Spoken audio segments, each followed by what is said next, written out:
All right. Assalamu alaikum, everyone. This is Nargis Naqvi, Director of Training from Sound Vision Canada, a registered charity in Canada. We conduct professional development trainings, and I am very happy to see everybody here, and also very happy to have our speaker, who is, of course, a lot of people know him, and that's why you all are probably here, because you want to hear him talk about a very, very important topic, very close to our hearts. But I would like to introduce him.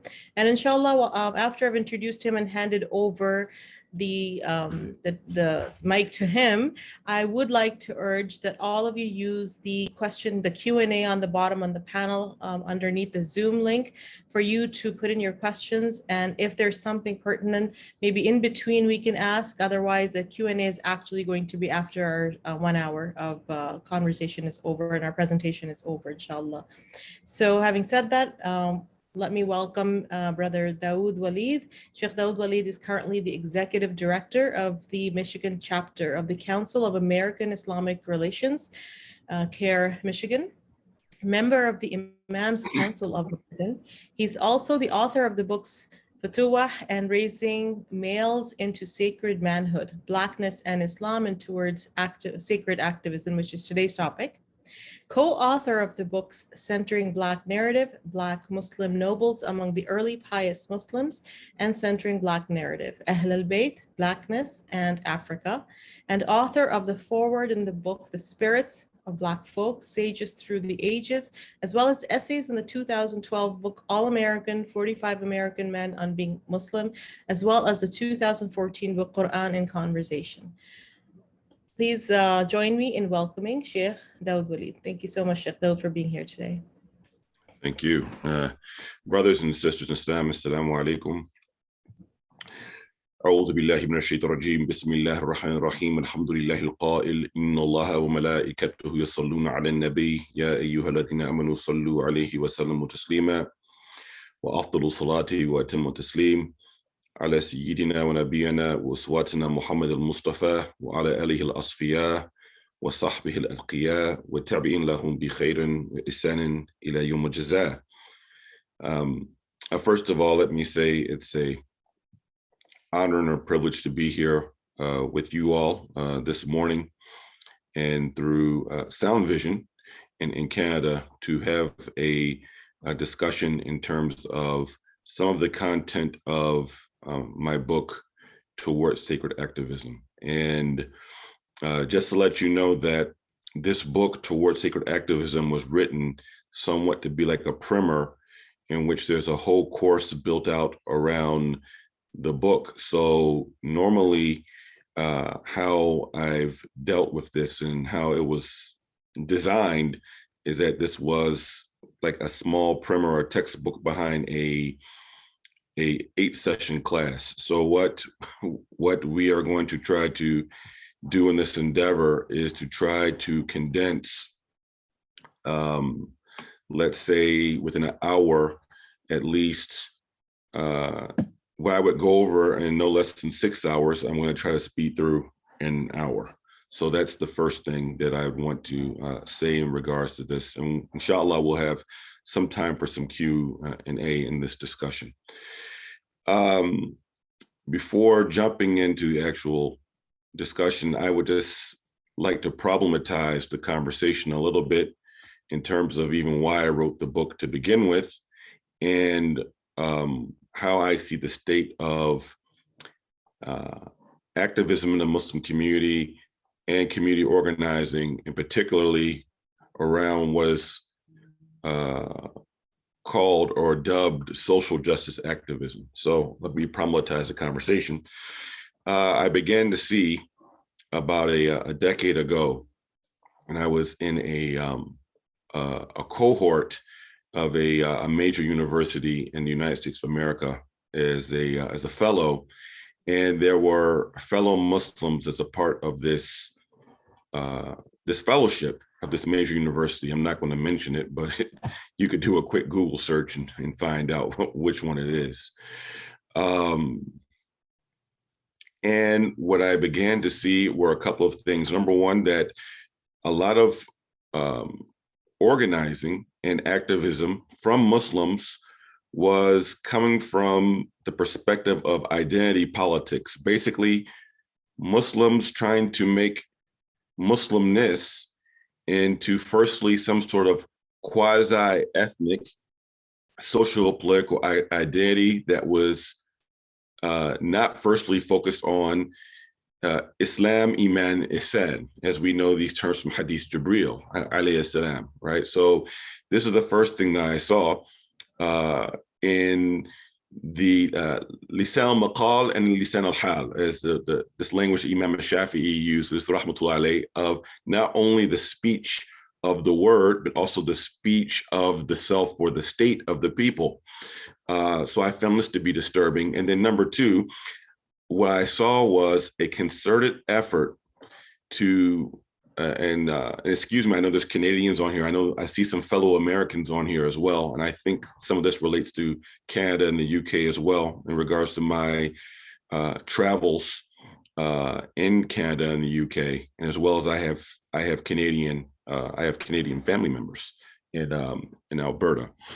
But a concerted effort through think tanks, foundations, as part of a plan to try to remake the Muslim communities in the West from within, by basically introducing certain discourses, propping up and funding certain organizations or certain activists to try to be the spokespeople on behalf of the Muslim community, to try to reprioritize us from within. And if you want to do a little more research about this, I would just point you towards a study that was done by the RAND Corporation that was put out like in 2006, 2007, where they literally articulated a plan of remaking Muslim communities from within and focusing on three groups of people and using activism or activists and Muslims being politically engaged as a means of trying to remake the Muslim community from within. And this is an old colonialist trick that was used, for instance, in so-called British India, right? Where the British attempted to do the exact same thing. So this is not anything new. They've just refined and become more effective, right? So I really think that, and as I explain later on, I think that Muslims in the West who are involved in activism, Canada, America, Britain, there needs to be a reset button hit and a pause, and we need to really interrogate like, what is our usul or our foundation of our activism? How are we prioritizing things? And perhaps investigate or reinvestigate the type of language and nomenclature that we are using. Does it even conform with our tradition that we're using certain terminology and certain nomenclature within activism just because it's in vogue or popular within activism or community organizing circles? So that's why I want to interrogate. Now, Bismillah, we will begin now that I problematized the conversation. Of course, the book Towards Sacred Activism, if you don't have it, you can order it through meccabooks.com. It's cheaper than getting it on Amazon.com. And plus, we don't want to make Jeff Bezos any richer than what he already is, right? We can go to Mecca Books and get it instead of paying more for it on Amazon. Bismillah. So we're talking about activism. When we study usul, and for instance, whether it's usul al-din or usul fiqh, we will see in our tradition, our scholarly tradition, that our scholars systematized many centuries ago that before we go into actual concepts and elaborating of certain concepts or beliefs, that first there are definitions that are given, right? And these definitions are twofold. That normally when we study usul, we'll see that the lughawi definition of a term is given first, meaning the linguistic definition. Then the operational definition is given and then the concept is explained. This is always done. If you read any of the scholars who've written about usul, al-Ghazali, or various scholars who've written about it, this topic, then we will see that this is what is done. So we're talking about towards sacred activism, and so let's define some terms before we actually go into the issue of justice. So there's a difference between Muslims who are activists and Muslims who are involved in what I would say is sacred activism. So let's start with this word sacred. So in the Arabic language, we have the term for sacred, which is el-hurma, which is hard ha, hurma, ha, ra, mim, tamrabuta, el-hurma. And we have this term in our hadith literature. We know the well-known hadith. It's through two different narration chains. And in the language of one of them, it is el-mu'min a'dhamu hurmatin min al-Ka'bah, that the magnificence and the importance of the believer is more sacred than the Kaaba. In another wording, the Prophet himself, sallallahu alaihi wasallam, was in front of his Sahaba and pointed at the Kaaba and said that the sacredness of the believer is more important than you. And he pointed at the Kaaba, right? Now, how different, just on a side note, how differently will we treat ourselves as Muslims and respect each other's honor if we, outside of our time of prayer when we are facing the Kaaba, that we would treat each other with more dignity and more respect than that holy house that many of us may have pictures up in our home, in our offices, or if someone went to go attack it, we would probably, especially the men folk, would probably want to rush to defend the honor of the Kaaba. But we seem, we have things a little twisted, I think, in our understanding of where our hearts reside at. So sacredness, el-Harma. Now we have el-Masjid al-Haram. That's the most sacred masjid, isn't that right? It's in Mecca. Inshallah, Sister Nargis will be visiting there very shortly, inshallah. El-Masjid al-Haram is the most sacred masjid. In that masjid, we have what's called the Haram, or that area. The Haram is what? It is what we would call the sacred precincts, right? And in those sacred precincts, there are certain things that we should do, and there are certain things that we should be more diligent at staying away from. Isn't that right? Those sacred precincts. So, but the sacredness of that precinct wasn't made sacred by men. It wasn't made sacred by a government. It wasn't made sacred by public opinion. The harma of the haram of al-Masjid al-Haram was made sacred by Allah subhanahu wa ta'ala, right? So the sacredness is defined by God, by the creator of the heavens and the earth and everything in between, right? So this is what we're talking about, sacredness, and in regards to activism, of being an active participant or an active supporter in trying to bring forth positive good or positive change, and placing barriers or roadblocks in front of those things that are negative, right? If we look at activism from this perspective, the activism, however, is based upon certain parameters with a certain consciousness of what should be done and what not should be done.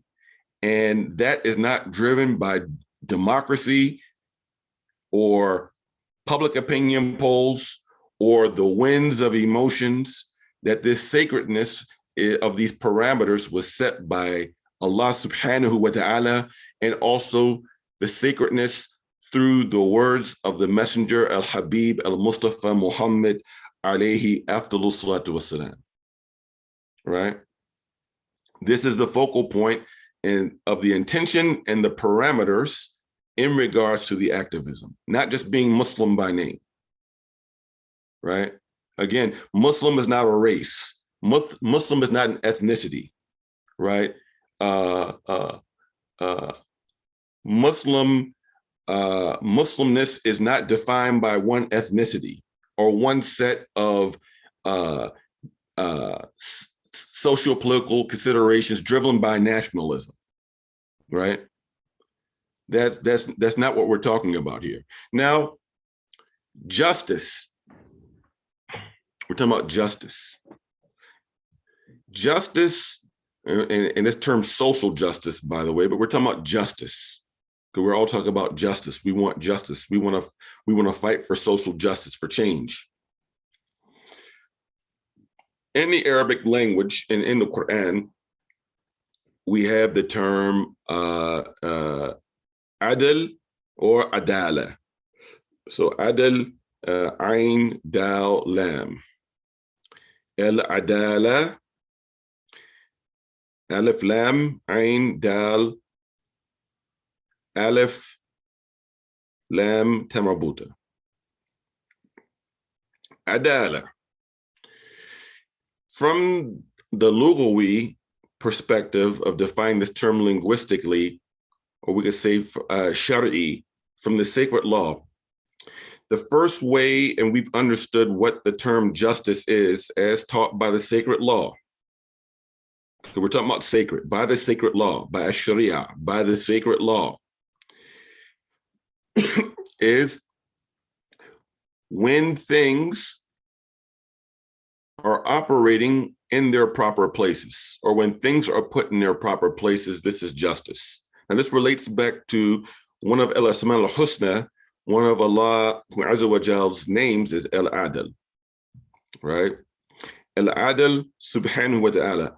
It is God, Allah, who set the balance of all things, as which is mentioned in the beginning of Surah Ar-Rahman. It is Allah who set the balance of all things.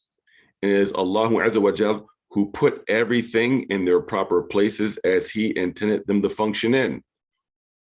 This is justice. This is what it means to be just. Conversely, the opposite of this is adh-dhulm. Adh-dhulm.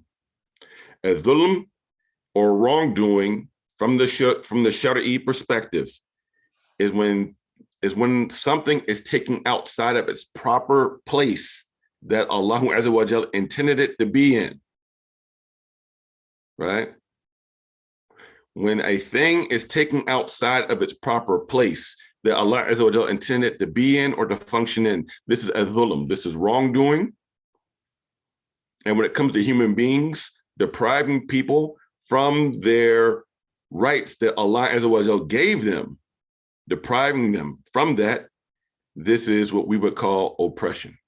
Now, I mention this for a specific reason, because a group of people could try to make something a justice issue, when in fact, they could be taking things outside of their proper place, right? And they say that the thing that's just is actually not a God-given right, and in fact, going against what the place that Allah Azza wa Jal place things in to operate in naturally, in accordance with His law. So this is something we need to mark and understand, because it's not simply an issue just about feelings. And this which leads to the second part, al-haq. This is another term that's very important. Al-haq is the truth, or it is a haq is a right. El-huquq means rights, like huquq el-insan means human rights. Huquq al-insan means human rights. Al-haq subhanahu wa ta'ala. So al-haq is also one of al-asma al-husna, right? It's one of Allah Azza wa Jal's names. He is the truth. He is the ultimate reality. He is the reality. And it is Allah Azza wa Jal who extended the huquq, or huquq al-insan. is Allah who gave the human rights. And in my country, in America, we even have this language in the Declaration of Independence written by Thomas Jefferson that was signed by the so-called founding fathers, even though they were very flawed in their execution of this statement and in the Constitution. But even they acknowledged and said that we hold these truths to be self-evident, that all men are created equal and endowed by their creator with certain inalienable rights. So even in this secular document by the beginning of the nation state of the United States of America, it was a recognition that human rights come from the creator, not from creation. Human rights come from the creator, not from creation, right?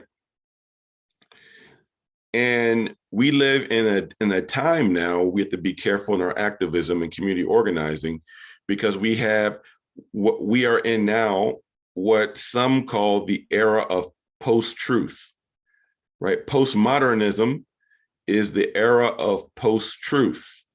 And what does this mean? Post-truth is this idea that there are several different truths on a particular matter or a particular issue. There are several different truths, right? So it's the age of feeling, where a group of people say, well, you have your truth and you have your truth and you have your truth and I have my truth, and they're all equally true.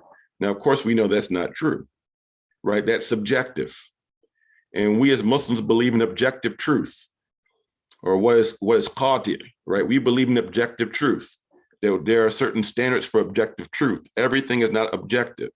Everything is not subjective. We believe in objective truth. And of course, the Quran, we take as objective truth. We take the Quran to be objective truth. Now, Malcolm X, rahmatullah alayhi, mashallah, Allah Azza wa Jal gave him wisdom. And when he left the Nation of Islam, and as a Sunni, he began to articulate something that was very profound. And by the way, many people don't know, if you were to read further on his life, many people don't know, Muslims don't know, that he actually did an intensive, when he was traveling through Africa, he stayed in Cairo, and he was a guest of Sheikh al-Azhar, Mahmoud Shaltut, rahmatullahi ta'ala alayhi, and he was assigned a specific teacher. And Malcolm X, when he stayed for several weeks, he actually was given ijaza in Dawud from al-Azhar. So to my understanding, I believe that Malcolm X was one of the first Muslims in North America to actually get any sort of formal ijaza with Senate from Al-Azhar University. That's a little point for you to keep in mind. Malcolm articulated that the struggle for African American people was not a civil rights struggle, but a human rights struggle. Now, why is this language important, and why is it important for our lens? Civil rights are rights given by a nation state to citizens or residents within that nation state. And those rights are given or can be denied by the government. These are civil rights. They are rights given by a nation state for citizens, and to a lesser extent, residents who are not citizens, but have legal residency within the nation state. These are civil rights. Human rights are rights that transcend borders. They transcend time and space. These are God-given rights. These are universal God-given rights. So a group of people can advocate for something as a civil right that's not a God-given human right. Conversely, a nation state can deny a civil right, can deny as a civil right a God-given human right. These aren't the same things. And within our discourse, and Malcolm pointed this in the African-American community, and also to try to raise the awareness of the small percentage of Muslims in America who were on the Sunnah, that the struggle that we need to be involved in is beyond just something of a civil rights struggle, but to raise the struggle of oppressed people on the level of human rights, and not to simply get trapped in the language of civil rights. Another issue is for us to keep in mind some red flags. Legality versus morality. I just said this again Friday in my khutbah in relationship to, in my state of Michigan, you have Muslims who are investing and actually own stores that sell recreational cannabis, marijuana, hashish, right? So we had a discussion that legality does not equal morality, right? Just because something is legal doesn't make it moral. And conversely, just because something is illegal in a nation state does not make it inherently immoral, right? So we have to be very clear on our framework, right, on how we view these things, because legality doesn't necessarily equal morality. And I could go further into this, but with some more examples, but we don't, for time, I'm going to continue. And again, truth versus feelings. We as Muslims should always be empathetic with each other and to other people regarding feelings. We don't seek to hurt anyone's feelings. Truth and feelings may not be the same thing, right? So we have to have some sort of basis for what constitutes objective truth. Feelings are subjective. Truth is objective. And who gives a very nice summary of this is in the Aqidah of Imam An-Nasafi, rahimahullah ta'ala, where he actually starts off his Aqidah defining in that book, defining the ways that we understand objective truth, right? He actually mentions a khabar al-sadiq as last in the sequence, meaning the truthful report, which the Quran is a truthful report, but how we understand things to be objectively true. All right, this is very important. And then feelings, one of my teachers, I've told this story often, I told it last night at a talk I gave at a masjid in my state of Michigan. One of my teachers, rahmatullah alayh, I remember when I was studying hadith, and he put his hand on my shoulder one day and he said, remember, Dawud, you can be sincere and be sincerely wrong. Always remember that. You can be sincere and be sincerely wrong. You can sincerely feel a certain way and be wrong in that feeling, right?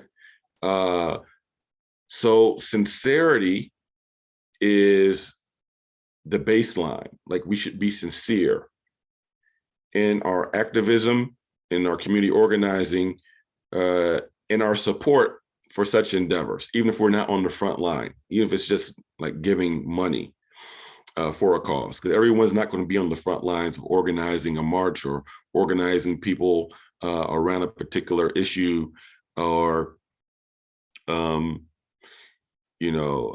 activism in terms of strengthening gun laws, or even like organizing security at your Islamic center, right? Like unfortunately, like how what I just heard, this took place in Mississauga yesterday, right?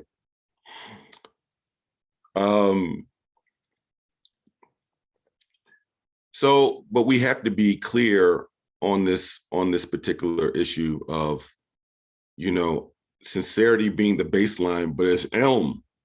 It is knowledge that we have to put on top of this sincerity. And this ilm, this knowledge, is not just information. It's proper ilm, sacred knowledge that's based in objective truth, not just things that are subjective. Let's continue.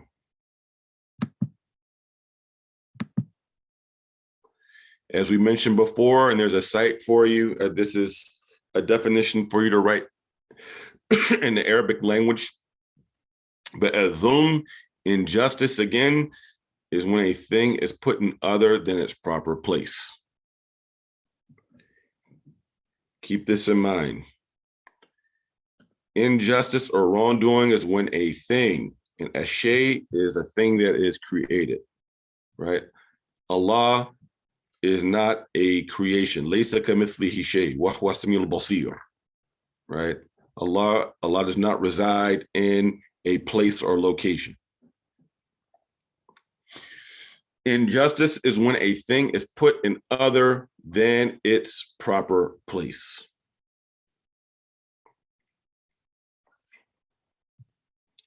This should always be kept in mind when we are looking at an issue in regards to so-called social justice. Now, the obligation for what some people call social justice activism. And by the way, this is not a term that we would find in Islamic law books of social justice. This term actually came about, there's a term that comes from the 19th century and through a Catholic theologian in America who came up with this term social justice as it relates to Catholic social justice teachings, right? So there's a religious basis behind the term social justice, but sometimes things change from their asl or from their root. And now when many people talk about social justice, it is really based in secular considerations and primarily used by those who are on the left, who tend to pick up Marxist or quasi-Marxist organizing styles or definitions like Sal Alinsky and people such as this. But we're still using the term social justice. Perhaps we can just redefine it for ourselves. So first, what about the individual obligation? Before this, let's start with the Prophet sallallahu alaihi wasallam.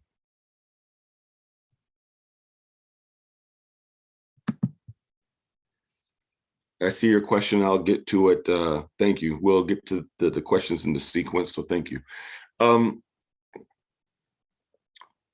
The well-known hadith narrated on the authority of Abu Sa'id al-Khudri, radiallahu anhu, one of the great Sahaba, narrating Sahih Muslim, the Prophet sallallahu alaihi wasallam, he said, if any of you sees a munkar, you change it biyadi, meaning with your hand.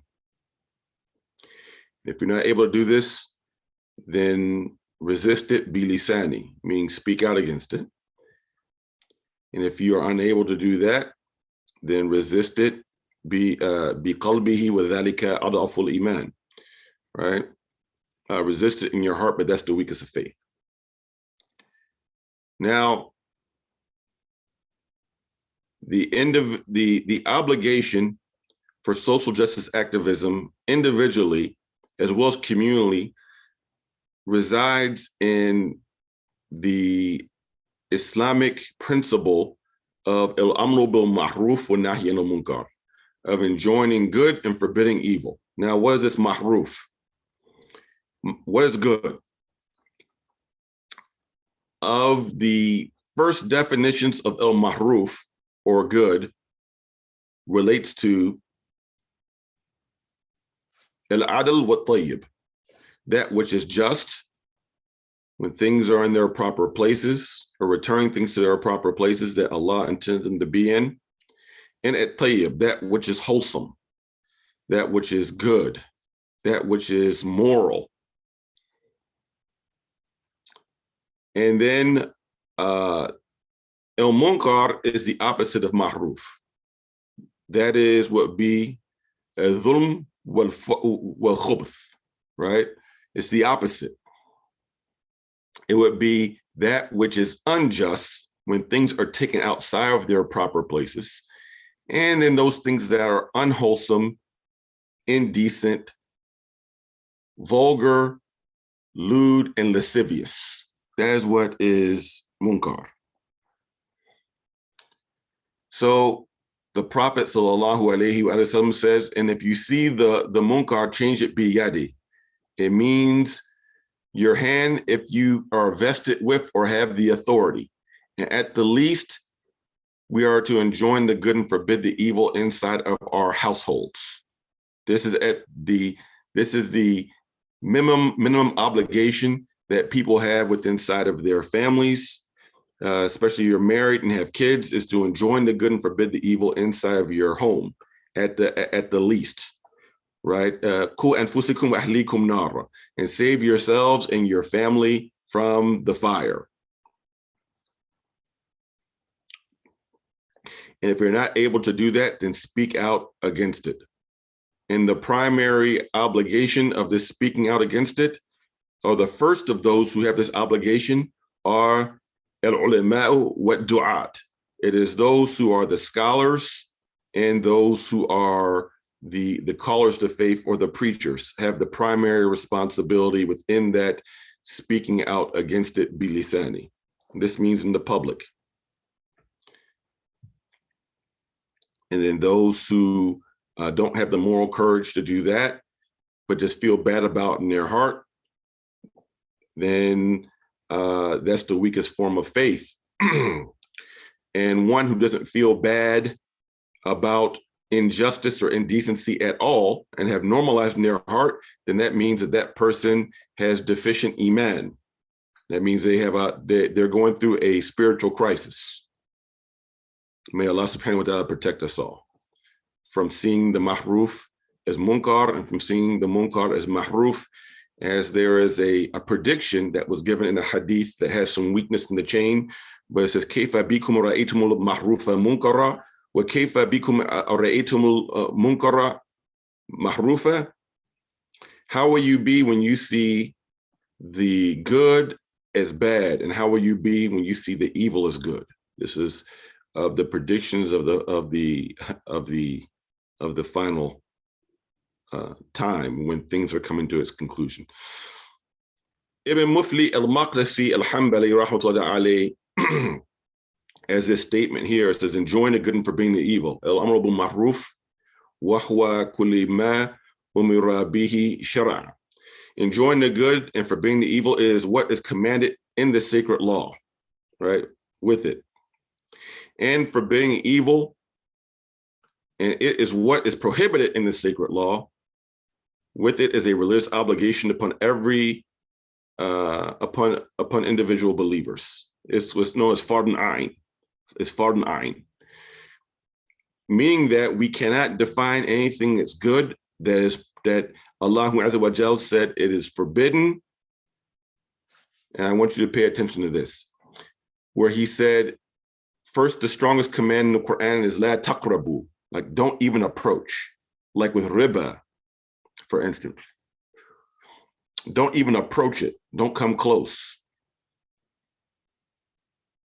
Like in the Quran, where Allah subhanahu wa ta'ala told our parents Adam and Eve, and don't go near that tree. La taqrabu zina, don't go near zina, right? This is the strongest command. Then when Allah Azza wa Jal says don't do something, or when Allah Azza wa Jal has placed al-wa'id, a punishment, or a threat of punishment or azab to something, and also anything that Allah Azza wa Jal cursed. And then also his messenger, anything the messenger sallallahu alaihi wasallam has cursed, like hadith mutawat, like in we could say al hadith mutawatira, that which is soundly authenticated, widespread, right? Like for instance, sodomy, for instance. This is also something we can never promote this or say this is good, right? Because it's clearly prohibited according to the sacred law.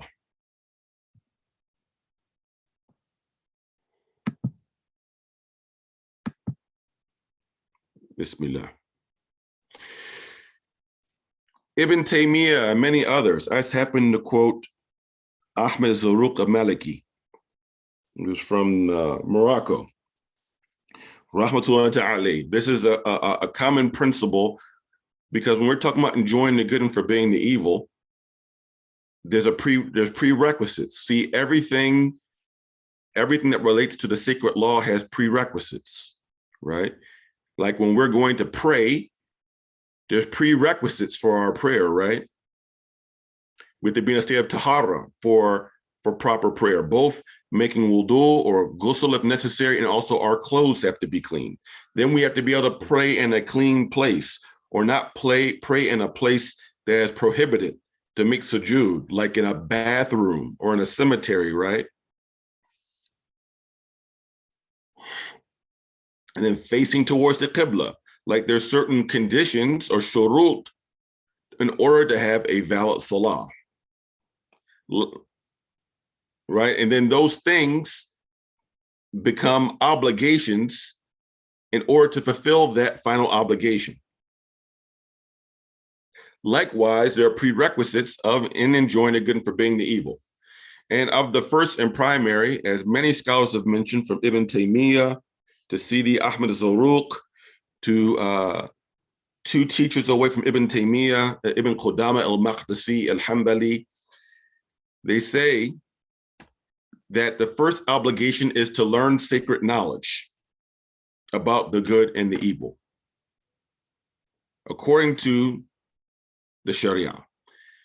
Sidi Ahmed Zarruq wrote, La yajuz, he starts off, it is impermissible that one proceeds in a matter or an endeavor or an affair, an amr, until he or she knows the ruling of Allah, the hukm of Allah fihi, pertaining to it, right? So the baseline position, if we are confused about something, about an issue, or if we don't know the ruling according to sacred law, my brothers and sisters, the baseline is sukut. The baseline is staying still and being quiet. That's the baseline. That could be from not signing a petition to not liking something on Facebook or sharing it on your Twitter, to actually being involved in a protest about something or a march or organizing around something. There's different levels, or giving a financial contribution. If there is a level of doubt, and the Prophet sallallahu alaihi wasallam said in the hadith, there's listed as being hasan, or well authenticated. Sahih means rigorously authenticated. Hasan means well authenticated. He said, leave what makes you doubt for that which does not make you doubt. If there is doubt in the matter, the baseline is sukut. Sit still and be quiet. And I know that's a hard thing these days, because everyone thinks that everyone has to have an opinion on something. You have anti-social media has given everyone a platform. Everyone can make a TikTok video, or do something on YouTube or Snapchat or whatever. Right? Everyone has to have an opinion about something or say something, or share or like something. The baseline is to know, understand that it is impermissible to proceed. And part of the issue is that if we aren't cautious and learn sacred knowledge with intentions or a good feeling, in our activism, we actually could be committing sin in our activism or in our community organizing. When we end up doing harm to our own souls, it can end up doing harm to our community or society because of lack of knowledge.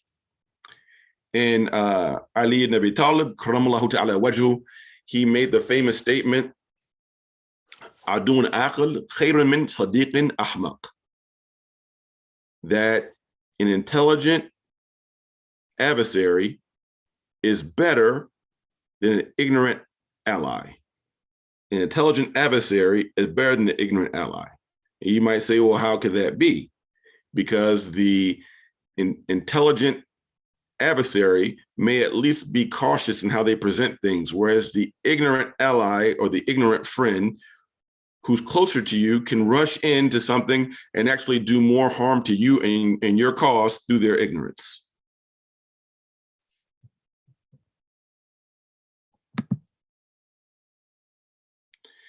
Now, communal speaking, we have the ayah of the Quran, وَلْتَكُنْ مِنْكُمْ أُمَّةٌ يَدْعُونَ بِالْخَيْرِ وَيَأْمُرُونَ بِالْمَعْرُوفِ وَيَنْهَوْنَ عَنِ الْمُنكَرِ وَأُولَٰئِكَ هُمُ الْمُفْلِحُونَ. Let there be a group amongst you that calls towards goodness, meaning giving da'wah, and enjoins the ma'ruf what is good and just, and forbids the munkar, the evil and the injustice. وَأُولَٰئِكَ هُمُ الْمُفْلِحُونَ. And these will be the successful people. And this is the ayah of Quran that says that these things are what's called fardun kifaya, or a communal obligation, that the community has to always organize itself to, number one, be involved in three things. Number one, da'wah. We have to call people to Islam and also call people to a vision of what we see justice as, instead of running underneath everyone else's umbrella and trying to be underneath everyone else's platform, which is a big problem with Muslims. Muslims want to be at everyone else's table without setting our own table. Then enjoining what is best in society and seeking to enhance the good that's already in our societies and was just, and then placing roadblocks or prohibiting that which is immoral, indecent, unethical, according to the sacred law. And in this fardun kifaya, there has to be organization or nizam, and there has to be leadership. The Prophet ﷺ said that even if three of you are on a journey, one has to be the leader or the emir, right? It's not this cowboy stuff and everyone wants to do everything on their own and freestyling. And there are conditions in regards to this leadership, and of those should be the people of knowledge of the sacred law, and then also people who are known to be of good character.